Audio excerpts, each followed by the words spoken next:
Il existe une lumière que ni les livres, ni les mots, ni les savants ne peuvent contenir. Une connaissance qui ne s'apprend pas. Elle ne se transmet pas sur les bancs d'école, ni par la logique, ni par le raisonnement. Elle est déposée dans le cœur de ceux qu'Allah a choisis dans son insondable sagesse. C'est la connaissance de l'Edoun, un savoir qui transcende le visible, une clé que seul le divin remet à ceux qu'il a purifiés, testés, éprouvés. Ce savoir est un souffle, une intimité entre Allah et son serviteur. Il ne s'agit pas simplement d'avoir accès à des informations, non. Il s'agit de voir l'invisible, d'entendre ce que le monde ne dit pas, de percevoir les sens cachés derrière les apparences. Celui qui porte ce savoir ne parle pas beaucoup, car ce qu'il sait, le silence le protège.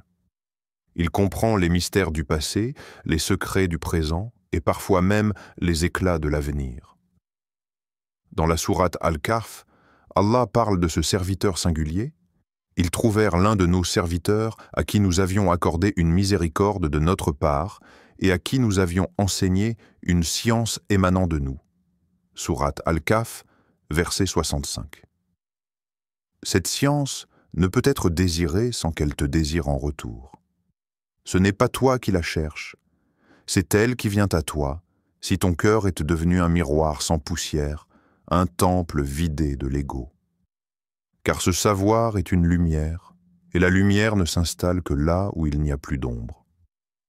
Le prophète a dit un jour, « Si vous saviez ce que je sais, vous ririez peu et pleureriez beaucoup. Ce n'est pas une menace, c'est un rappel, un écho. Un signe que la vérité que détient Allah ne peut pas toujours être supportée par le cœur de l'homme, sauf s'il a été façonné pour cela. Et ce façonnage, c'est Allah lui-même qui le fait. C'est pourquoi, dans un monde qui glorifie le visible, ceux qui portent cette connaissance divine vivent dans le secret, protégés, effacés, mais puissants. Car leur savoir ne leur appartient pas. Il vient d'auprès de lui. Il marche sans nom parmi les vivants, silencieux, absent du regard des foules, mais toujours là où Allah le veut. Khidr, que la paix soit sur lui, n'est pas mentionné par hasard dans le Coran. Son histoire n'est pas une légende. C'est un message pour ceux qui écoutent avec le cœur. Un prophète puissant, Moussa, Moïse, en quête de vérité, rencontre un homme qui agit d'une manière étrange. Il endommage un bateau, tue un jeune homme, répare un mur pour des gens qui ne l'ont même pas accueilli. Moussa, formé par la révélation, élevé au rang de prophète, ne comprend pas, et c'est là que le voile se déchire. Khidr ne parle pas en tant que prophète, il agit avec une connaissance spéciale, silencieuse, intuitive, venue d'Allah lui-même. Ce n'est ni un caprice, ni un pouvoir magique. C'est une instruction divine directe, un savoir du dedans que seule la lumière d'Allah peut insuffler. Le Coran nous livre alors un moment d'une rare intensité. Et comment pourrais-tu patienter avec ce que tu n'embrasses pas par ta connaissance? Sourate Al-Kahf, verset 68. Cette parole adressée à Moussa est une leçon pour nous tous. Tout ne peut pas se comprendre avec la logique ou la loi.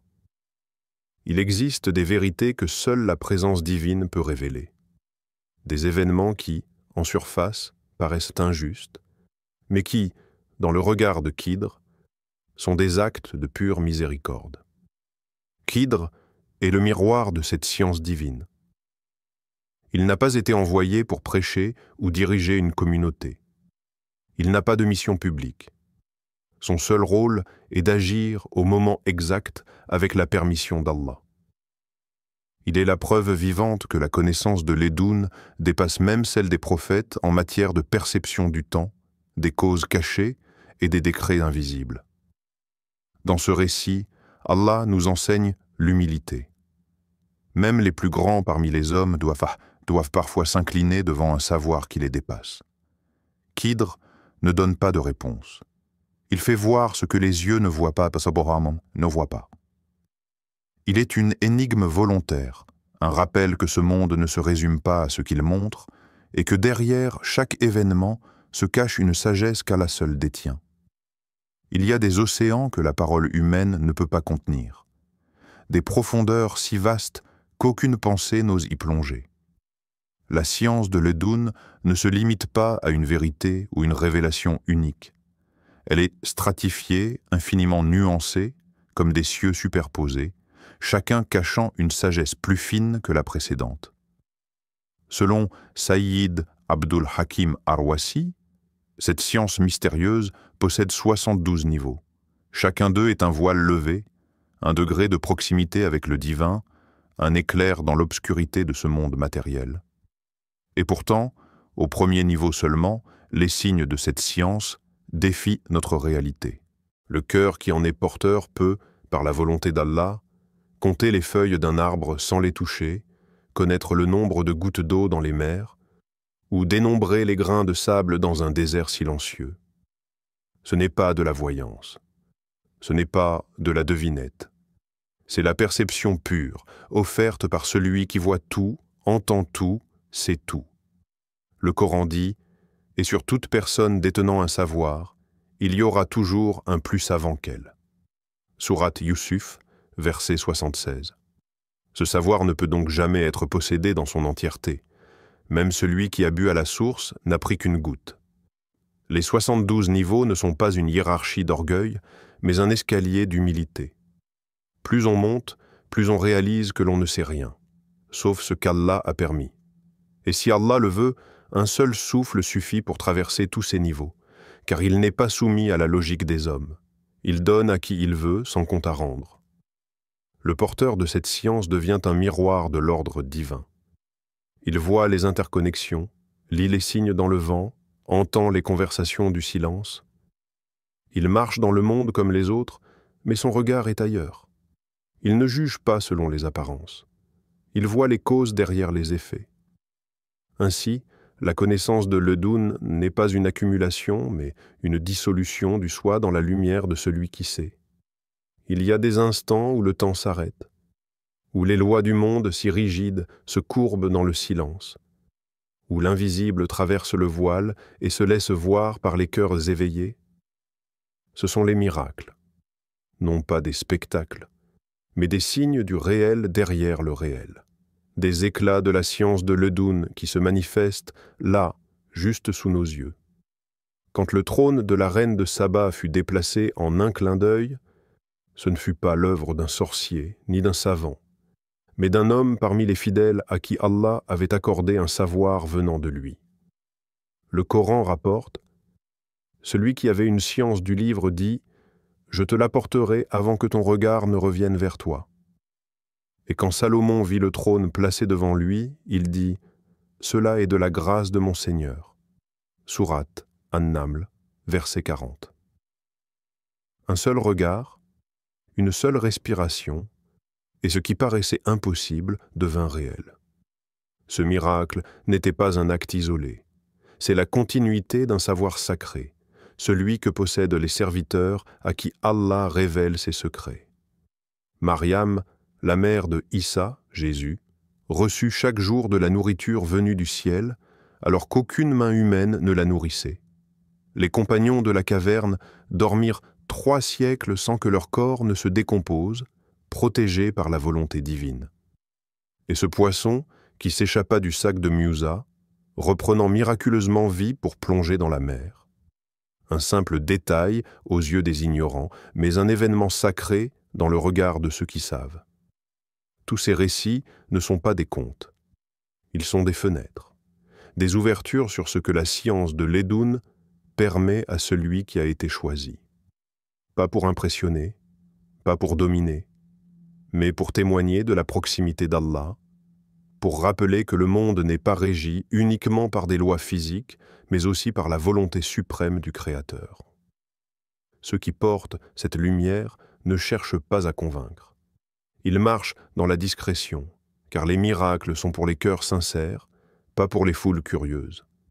Et parfois, dans un murmure, Allah dévoile l'extraordinaire à ceux qui acceptent de regarder autrement. Tout ne peut pas être dit. Et parfois, même les paroles du prophète s'arrêtent à la frontière de l'indicible. Il y a ce qu'il a enseigné, et ce qu'il a gardé dans le silence par miséricorde. Le messager d'Allah, source de lumière et de guidance, n'a pas reçu un seul type de savoir, mais 3. Le premier est la charia, claire, accessible, transmise à tous. Elle structure la vie, les règles, le juste et l'injuste. Le deuxième est celui du tasawwuf, ou science des cœurs. Il touche à la purification de l'âme, à la sincérité, à l'amour divin. Mais le troisième est un secret, un dépôt entre lui et son Seigneur. Abu Huraïra, compagnon intime du prophète, a témoigné « J'ai reçu 2 sortes de sciences du messager d'Allah. La première, je l'ai répandue parmi les gens. Quant à la seconde, si je la révélais, on me trancherait la gorge. » Il ne s'agit pas de peur, mais de protection, car ce savoir ne peut être porté que par des cœurs façonnés pour cela. Il ne peut être expliqué ni disséqué. Il ne s'apprend pas, il se reçoit. Et même parmi les prophètes, il existe des degrés de connaissance selon ce qu'Allah leur a confié. Le Coran le rappelle subtilement, et il ne vous a été donné de la science que peu de choses. Sourate Al-Isra, verset 85. Même le prophète, l'élu parmi les élus, gardait pour lui ce que la communauté n'était pas prête à entendre. Il avait vu, il avait su, mais il ne dévoilait que ce qu'Allah l'autorisait à transmettre. Le reste restait dans son cœur, comme une flamme silencieuse.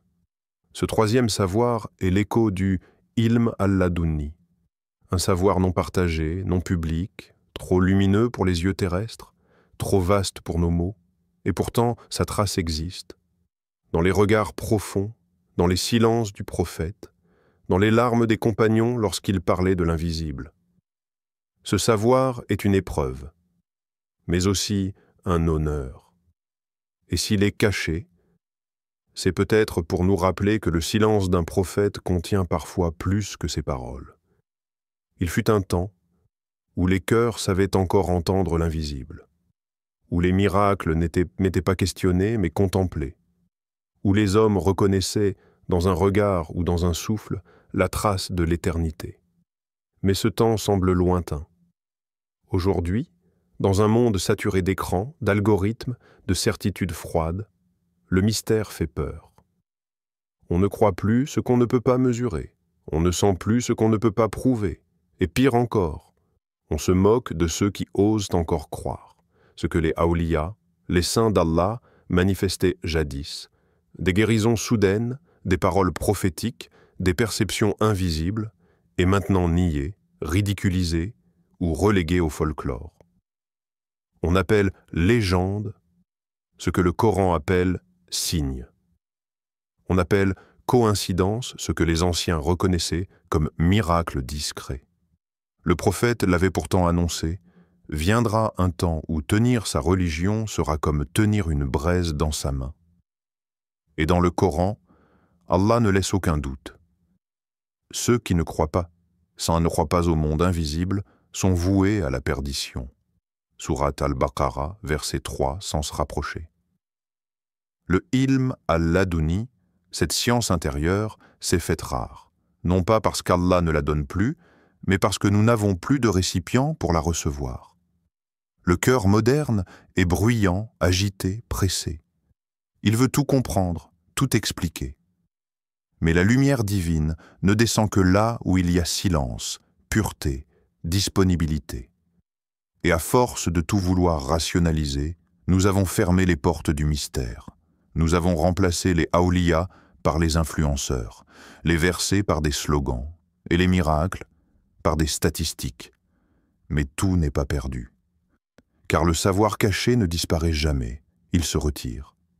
Il attend. Il se terre dans les coins oubliés, dans les prières nocturnes, dans les soupirs des cœurs fatigués.